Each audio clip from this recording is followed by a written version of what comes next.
that means?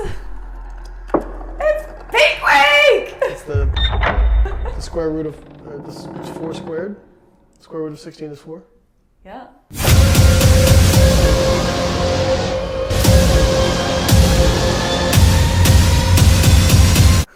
Oh, we're talking about contest prep. I thought we were talking about numbers. Okay. It's a wonderful number. It's a square root number. It's also convenient. There she goes. Yes. Oh, yes. You can cut it in half. Oh, it's like it's divisible by 2. It's the most beautiful number. You can take a square root of it. You can actually take a square root of the square root, so it can be cubed. Yeah. Because I think it's, what would it be, 2 cubed?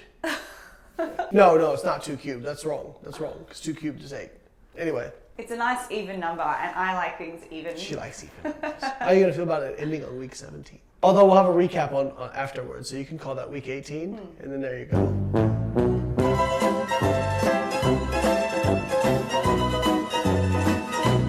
So, let's get down to business. Peak week is always actually a really good week. I think a lot of people, if you're new to the sport, I think peak week probably sounds really intimidating. Like, oh, it's the soul crushing numbers. Like, you're really. It usually is a shit week for most people when they bro style and don't science. Tell me about this, because I've never done it that way. How does the bro science work? She doesn't know what it's like to not have science in her life. I know. I feel like there's some people who have done really horrible things. I don't know about the extremities and how bad. Really. Cut sodium, cut water, or water potassium loading. Water loading. I've heard of this concept. Yeah, and then what else? Cut your carbs, depleting workouts, enemas. Oh, really? Yeah, that's a thing. What, so like diuretics. Stool softeners. Yeah. So your traditional peak week starts out early in the week. People load water, load sodium, and they deplete carbohydrate. And then they're usually also doing really high volume depletion workouts as well. Later in the week, usually around Thursday, some people, if you're super hardcore, they start cutting water on Wednesday because,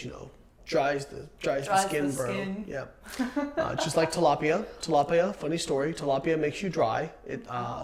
The fish swims under your subcutaneous layer and gobbles up all the water. Is that because it's a fish and it's like salty? Like I'm trying to work out where the mindset goes. No, you don't want salt. Salt's bad for you. Oh, so you're not allowed to have salt in brewing. No. I really don't understand. So there's actually been some people who have really fucked themselves up pretty bad. I remember years ago there was a FBB pro bodybuilder who almost died. Like he was a well-known guy. Really? Now there's guys who die almost every year, I think, but we just don't hear about it that much. But this person, so they were depleting sodium, depleting water, and taking diuretic. Very dangerous combination that a lot of people do. Your body's releasing a lot of aldosterone to cause you to retain water. Yeah, well, our body wants to maintain homeostasis. So I'm assuming that by doing that, like you're trying to find equilibrium here, and you're drying everything out and causing all the solutes in your body to become very low. The problem this person had was they were taking diuretic, depleting sodium, so that increases aldosterone, increases your water retention. You're no longer excreting water very much. Right. And you have low blood volume, low water. Yeah. And this person started to cramp very badly, and so their response was to load potassium, because people think about potassium as the positive ion to use. Well, because this person's blood volume was very low, their sodium was very low. If you get potassium too high out of balance with sodium, you can actually hyperpolarize your heart cells and fucking die. Myocardial And this person almost went into cardiac arrest. First off, none of this shit worth dying for. And secondly, those peak week protocols actually don't make you look any better. In fact, they usually make you look worse. I talk about this a lot in the Complete Contest Prep Guide. Yeah, well, we got to think about like the composition of our muscle tissue and our intracellular and extracellular fluid. So it's a regular 70% intracellular, 30% extracellular. So people are usually trying to get rid of the extracellular fluid. You're already in a favorable position. Right. Yeah. So point is, we'll talk a little bit more about it, but point is, a lot of people, they say they're like, I looked so great the week before, or I looked so great the day after. What happened? Well, you started fucking with a bunch of stuff, and that's what happened. So, how did your week go? You had a really good beginning to the week, and then a very bad end to the week. Obviously, it was my final, really aggressive week with my calories, so I was at 150 protein, 94 carbs, and 33 fats. For the last week, and I got through really well. My weight was kind of starting to trend down. You were down into the 61s. Yeah, I was 61.5. Must have been Wednesday, I think. after a workout, and that was really good. Saturday comes around and I have woken up at like 3 a.m. in the morning. Just my stomach felt horrendous, and I was like fighting back, like, you know, vomiting for about 3 hours, and I was like, no, just go to sleep, it's gonna pass. No, definitely didn't pass. I needed to throw up. I had really bad gastro, and I have not been bed bound for a full day ever. I don't think ever, even as a child. And you know, when you get sick, you know, by the afternoon you're kind of like, oh, I'm hungry, or I probably should get up. No, I stayed in bed until 5 p.m. like sleeping, like it was a struggle just to walk to the bathroom. Like I'm like looking for walls and like things to hold on to just to like go to the bathroom. So obviously it's worsened because I'm in such a calorie deficit, feeling really tired. Yeah, it knocked you on your ass, that's for sure. Yeah, so I was meant to get, that was like my last HIIT session for the week. I had about an hour of cardio I was meant to do. So yeah, which I had to talk you out of. no, not on Saturday. You didn't have to convince me of anything on Saturday. I was just very worried about it. So, you know, I still plan to hit my macros as best as I could on that particular day, because what tends to happen is when you are unwell, especially if you have a fever or sepsis or, you know, post-surgery. Sepsis? My God. Oh, I'm just thinking of different situations where your protein and energy requirements. If you have septic, we would not be having this conversation No, right I know. now. I'm just using an example. Like, I know so there are many different clinical acute states where your body actually has a higher energy requirement, which a lot of people don't realize. It's like, oh, well, I was really sick. Maybe I shouldn't eat anything. You know, I'll just fast. Well, hey, hang on. We've still got your basal resting metabolic rate to look after, a period. And then on top of that, you're sick and you're fighting off, you know, inflammation, and, you know, your body's ramping up all the systems to help get you back to a state of homeostasis. So, yeah, I still tried to hit my macros on Saturday. That didn't happen, and we'll have a look at the data in a moment's time. And then Sunday, I was scheduled to do posing practice. I got my ass out of bed, didn't do HIIT cardio. I was going to go along and do a spin class. And just kind of cruise, but I thought, you know, Lane kind of said you could go and do it easy, but, you know, let's get you better first. So I'm pleased I did, because it meant that I had a better posing practice, and then I got yesterday was pretty. You had a pretty decent workout yesterday. That was kind of how my weekend looked, and I was very worried. And my weight has been all over the place. So inflammation is terrible. Yeah, so that's one thing. I'm actually going to get Chino, our video guy, to put in the picture of me on, was it Sunday night or Monday night? We took a short video of you. We took a short video of how inflamed my stomach was, just resting, and that was after a full day of being like back to kind of normal. So yeah, it's going to freak you out. You're going to be like, all right, so if I relax, this is what is happening with my stomach right now. After having gastro, that is just inflammation to the nines. Pretty sure it's GH gut. Probably get off the growth. Isn't that awful? Probably get off the growth. I'm going to get on stage in 5 days and my stomach looks like this. You'll be alright. Look, let me go side on just to put some perspective in this. Look at my sexy belly. I'm about to get up in them guts. What's going to be good, though, is now you're actually kind of going through a flux where you're starting to swing. You're on the tail end of that inflammatory response.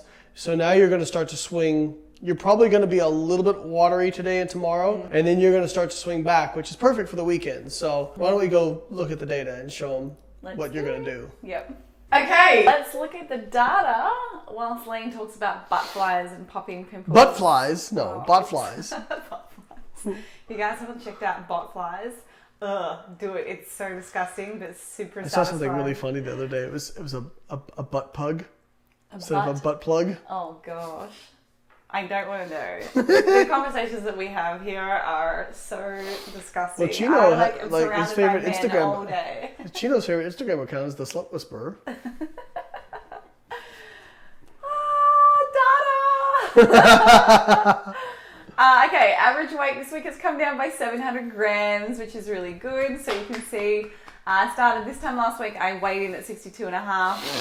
Then I've kind of trended down, was unwell, gastro obviously didn't work out on the weekend, and then my weight is still probably a little bit variable right now. I'm not sure whether we found what my true weight is. Were you this morning? I was 62.1 this morning. So you're same as yesterday? Yeah, same as yesterday. So I'm probably back to normal, I think. But we'll see. We'll see. We'll see. So looking at my compliance this week obviously is not going to be very good. So my target calories were 1273. You can see that for the first few days of the week were really good. I was a little shy a couple of days.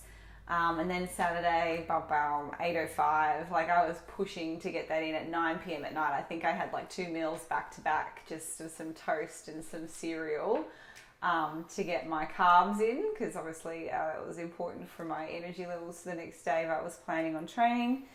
But yeah, my protein was so low, and consequently I'm so down on compliance for those. But overall, my calories are still kind of within that 3% kind of range that I allow. So thank goodness I did try to make a bit of an effort. So that's how this went. How this week went down. All things considered, it could have been much worse. Could have been way worse. Not the ideal position that you want to be in, given it's 6 days out from a show. So anyway, you just move on and don't let it get to you. This week, peak week. I might actually bring up my peak week folder so we can have a look at this. Okay, so here is this week's beautiful, colourful, as Lane just kindly pointed out, that how much colour I like to add to things to make it look distinguishable.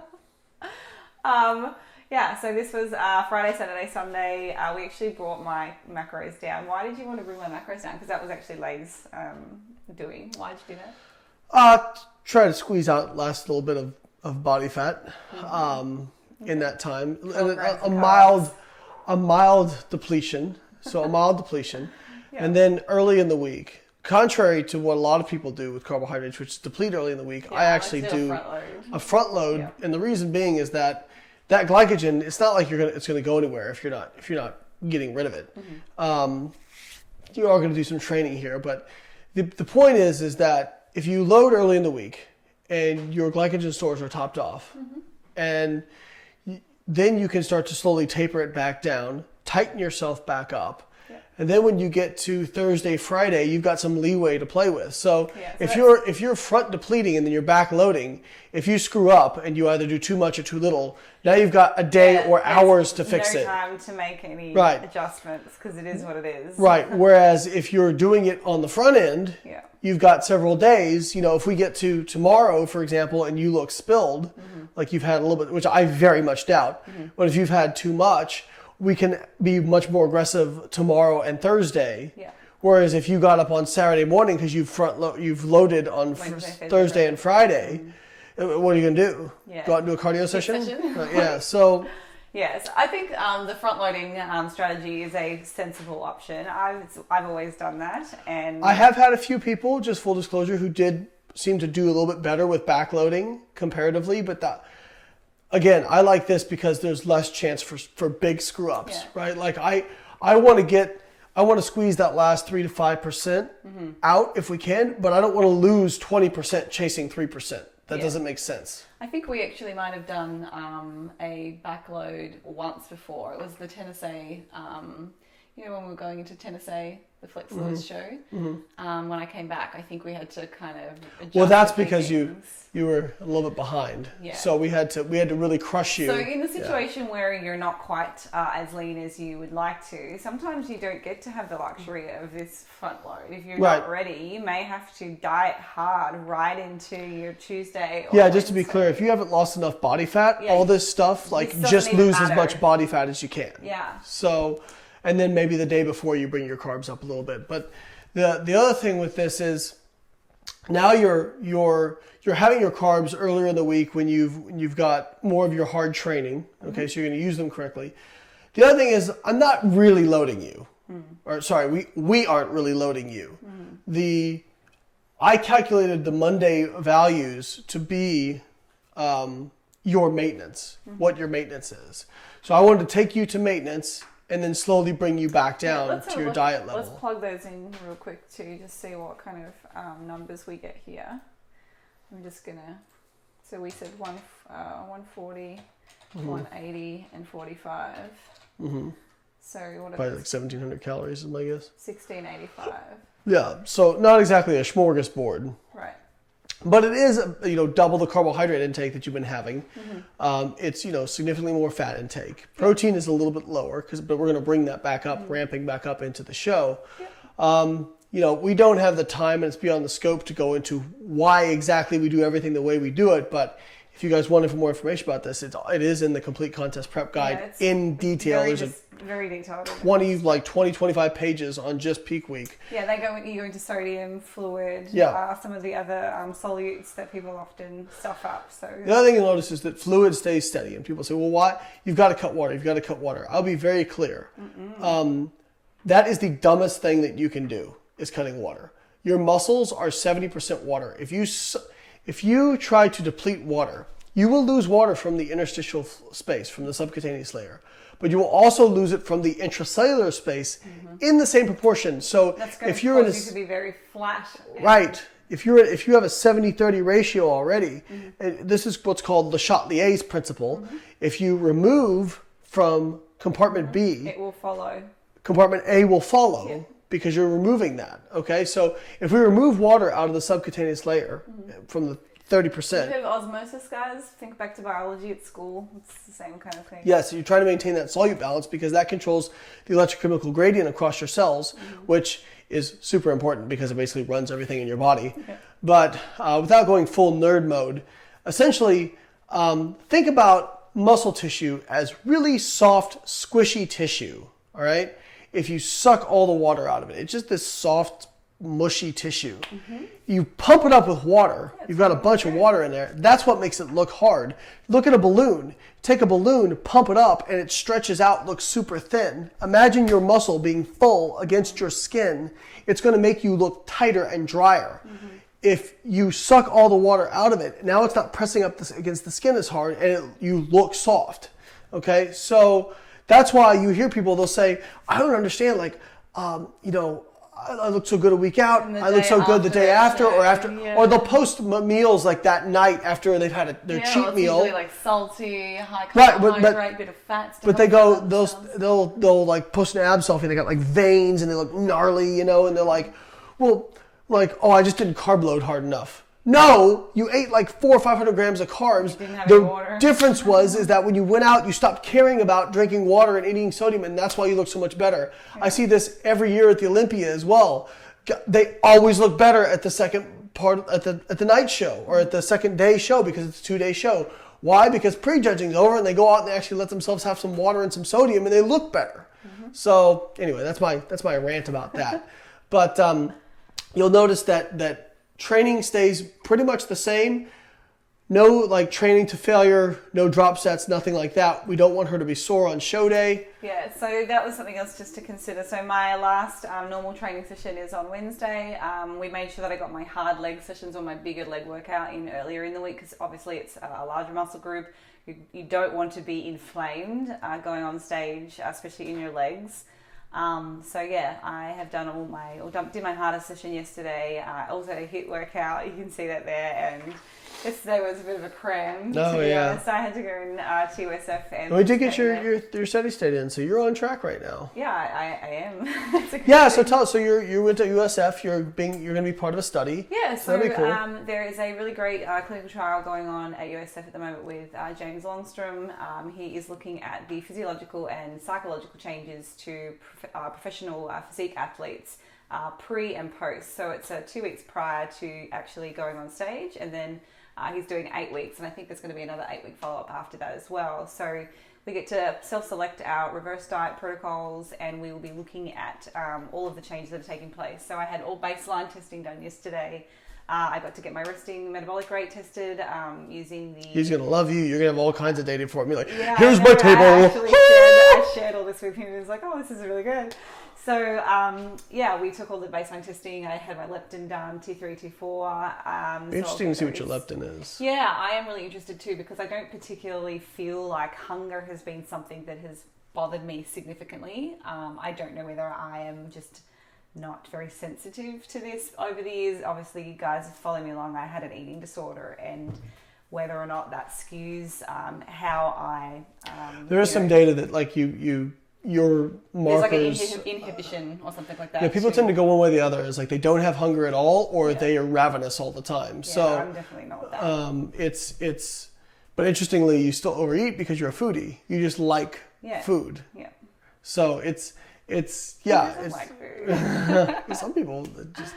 I'm at the point where I'm starting not to like food. I'm like, oh, I gotta eat again. Yeah, I gotta start making you nicer things. But I have time, I'll make you something nice.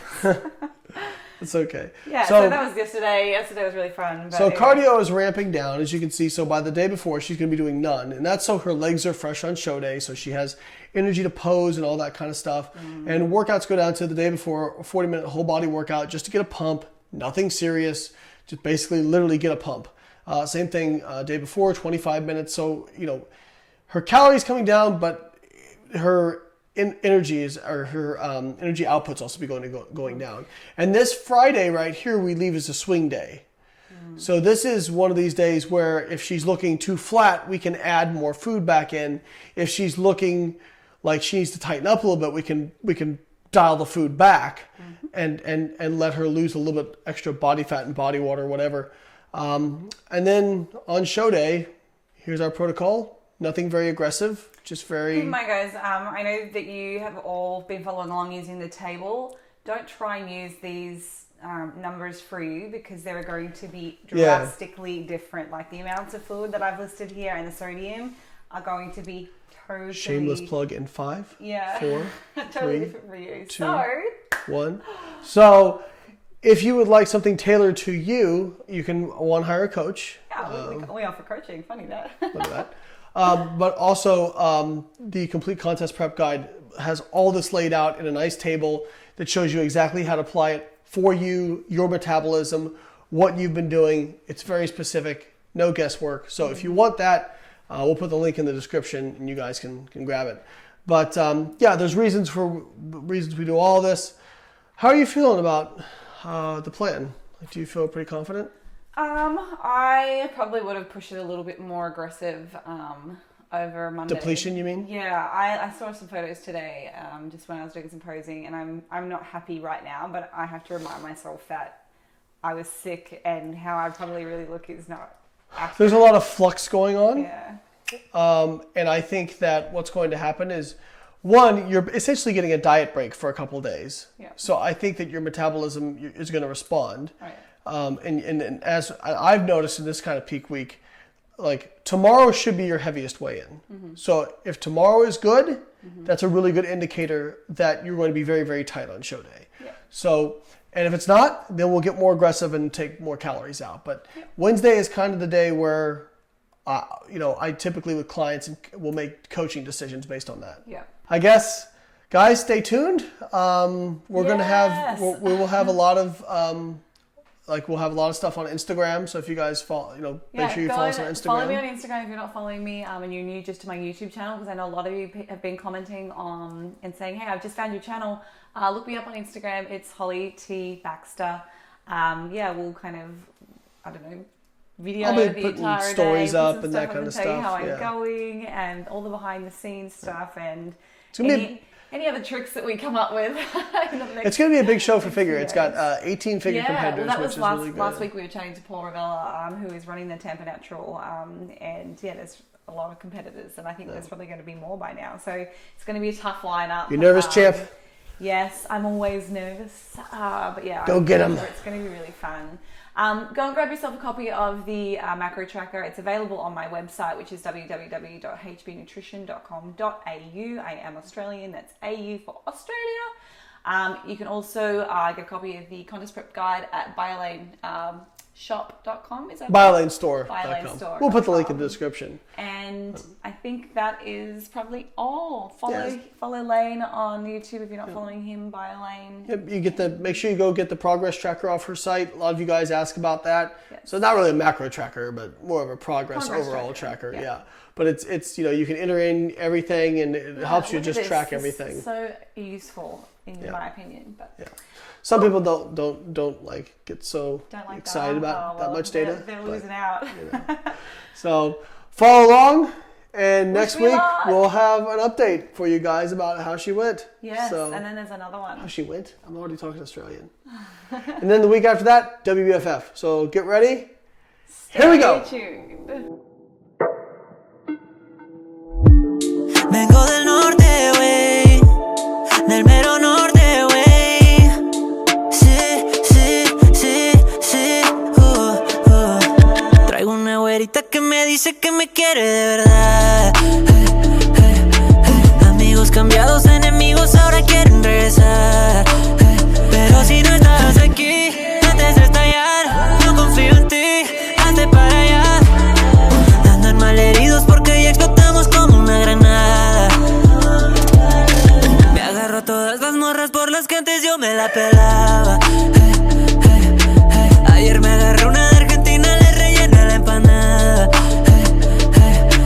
Estoy hombro a hombro con todos los que de lejos admiraba.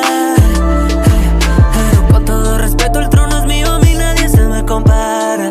No, no, yeah. Traigo una güerita que me dice que me quiere de verdad. Amigos cambiados, enemigos ahora quieren regresar. Pero si no estás aquí, antes de estallar, no confío en ti, hazte para